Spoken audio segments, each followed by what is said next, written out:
Hi guys, I wanted to come on here today and do something different.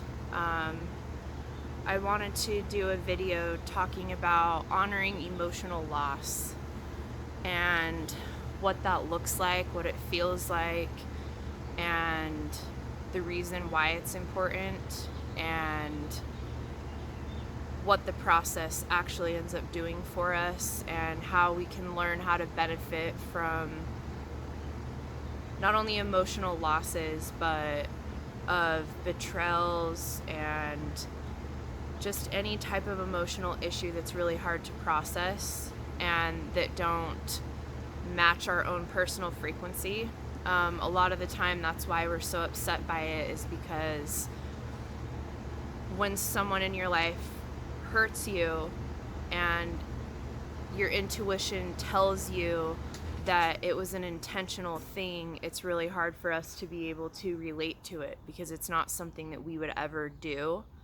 And that's why it hurts so deep, is because we can feel the intent behind it, and we can feel the hurt. And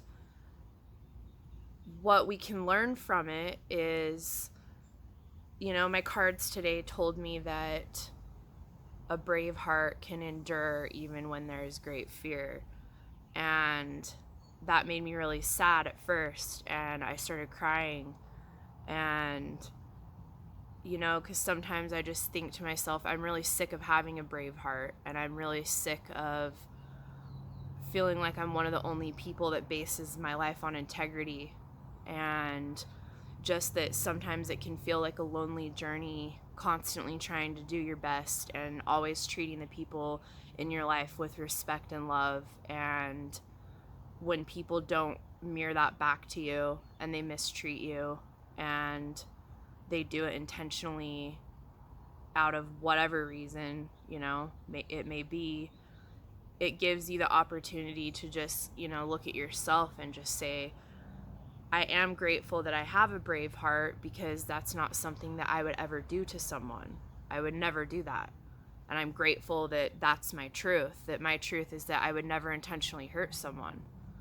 And I have the ability every single day to continue to be an example to others as to how it feels to be respected, and how it feels to, be treated right by someone. Even when a hard situation comes up, I always try to do it the right way. And I go above and beyond to make sure that I'm making myself abundantly clear, and I'm communicating and telling someone what I need and want, instead of, um, just avoiding or ghosting or making up excuses or lying outright, blatantly lying. And I think there's a lot of, you know, important truth behind that. Like, what makes us all tick? What makes us all make these certain decisions? Is our trauma running us? Is our hurt running us? Is jealousy running us? Is envy running us? Or are we allowing our higher selves to come in and help us break through those trauma patterns and become a better person and become a better human being and continue to make more valid connections? Because you can choose to do those things, and you can choose to process things and always choose the higher route, and not succumb to trying to get even with someone, or getting revenge, or even speaking your mind about a certain situation. Because at the end of the day, it's like some people genuinely don't give a fuck. And so it really gives you this place where you have to decide, is it even worth my breath to even say how I feel? And a lot of the time, sadly, it's the truth is they don't care, and they don't want to know how you feel. And even sometimes that would give them validation, knowing that they hurt you, because that was their whole intention in the whole first place, which is super shitty, but that's how a lot of people are in the world. And so when you have something like that happen to you, and you know that somebody is intentionally hurting you, or you're in a situation where somebody is so lost in their trauma, or so lost in their whatever's happening in their life, that they are able to purposely hurt you, and they continue to do that behavior over and over again. You just have to elect to remove yourself from the situation. And whether or not you clearly state your boundary with the person before you do so is your choice.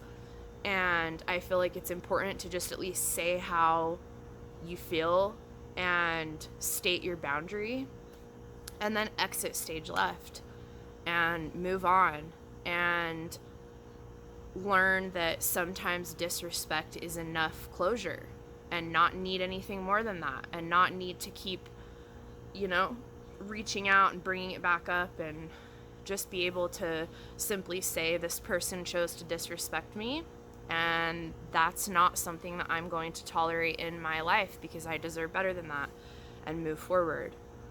And then allow yourself to grieve, and allow yourself to feel the sadness, and allow yourself to become vulnerable to that, because even though you have a brave heart, your heart is still tender. And as empaths, we process everything and we feel everything really, really deeply.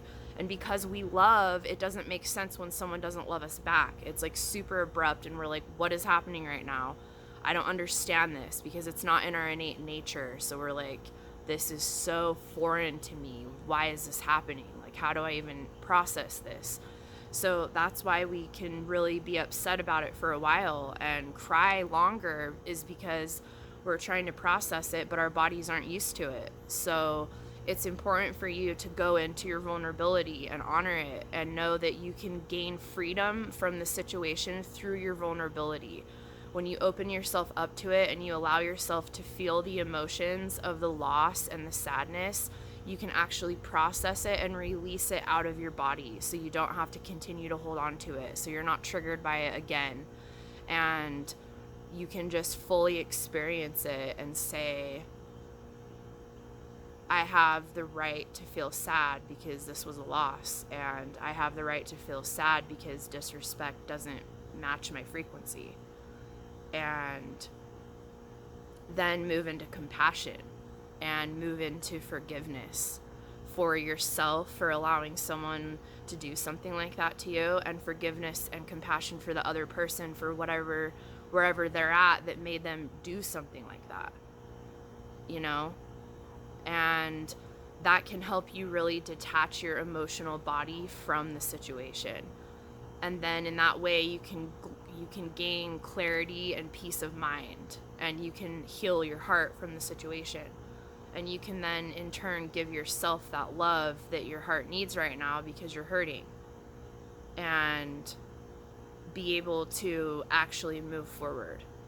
And so I just wanted to share that with you guys today, because that's what I'm experiencing, and it was really important to me to hear that every situation that happens to us and every relationship that we have is a mirror. And so that mirror is always saying to us, what do I need to see? Like, what do I need to understand from this person? What is this person teaching me? What am I learning about myself in this situation with this person? And when you're in a really hard situation, it really does give you the opportunity to look and say, what am I learning from this? I'm learning that this is something I would never do to someone. And I'm learning that I have integrity. And no matter what happens, even if someone wrongs me, I'm not going to lash back out. I'm always going to take the high road, and I'm always going to speak my truth, and I'm going to honor myself. And that was my mirror from this situation that I got, was that even though this person treated me like that, I'm not going to do it back to them, because I have the ability to choose integrity over hurt. And I have the ability to choose truth over fear. I'm not going to let fear make me act some crazy ass way and do things that I can't take back and hurt people intentionally. And it's just so important, if when you're in a really emotional situation, if you can use these tools and say, okay, this person is a mirror. What am I learning from them? What are they showing me that I need to see right now? And I wanted to give you guys that little piece of advice, because I feel like it was really helpful for me today, that I was able to process this quicker and not sit and be sad about it for a week or a month or however long and let it draw out, and take my energy and get my energy levels down. I was able to just really investigate it, and I was able to try to see it from all the different perspectives of why it was happening, what's happening, what am I learning, what is the purpose of this, can I trust how I feel? And the answer is yes. Your instincts know. If you think of yourself as the lion in the strength card, the lion knows. They can hear and see and feel more in the pitch black of the night than anyone else, and that's how your intuition is. It is your guiding light. Your intuition tells you exactly what's going on, and it helps you be able to read between the lines. And it helps you be able to know what somebody's intentions are, and that's what helps you gain the clarity that you need, especially when someone's being shady and isn't telling you everything that you need to know, because obviously that's their intent. And it really helps you be able to completely read and understand a situation and just be like, okay, got it. I hear that, heard that loud and clear. And then be able to take that information, observe it, and process it, and then say, okay, I understand what I was supposed to learn. And then say thank you to the relationship and the situation for the lesson that it taught you, and then release it. And I'm outside right now because I'm about to do a meditation where I ground myself, and I'm going to be calling in light from source, and with each breath I'm going to be bringing it into each chakra, and I'm going to be, with each breath out, I'm going to be pushing out any negativity surrounding this situation into the earth. And I'm going to be doing this through each of my chakras. And it's important to emotionally release anything that you feel while this is happening. If you need to cry it out, and consciously release it. And what I mean by that is, when you're feeling it, understand why you're feeling it and what the feeling is teaching you, and really cry it out and allow it to completely cleanse anything out of you that this situation brought up. And it'll trigger you all the way back to childhood. Anytime you felt like you weren't seen or heard from childhood, that's going to come up. Just allow it. And sometimes these situations happen so that we can hit all these different points where we felt like we weren't heard or seen, and that we were hurt, and we can allow them to just release from our energetic bodies forever. So if any of you are going through a hard time right now, I want you to take the time this weekend or whenever you can and just do an exercise like this where you can consciously release anything that's been hurting you, and try to really understand what the emotional situation was teaching you. And in that way, you can learn how to navigate through stormy waters in the future, and you'll be better prepared for things, and you'll learn how to release instead of holding on to and continuing any hurtful patterns. So I hope that helps you guys, and just know that freedom comes through vulnerability, and the more vulnerable you can become to your emotions, and the more willing you are to become open to what they're teaching you, the better off you'll be, and the easier it will be for you to function through them. Okay, I love you. Bye.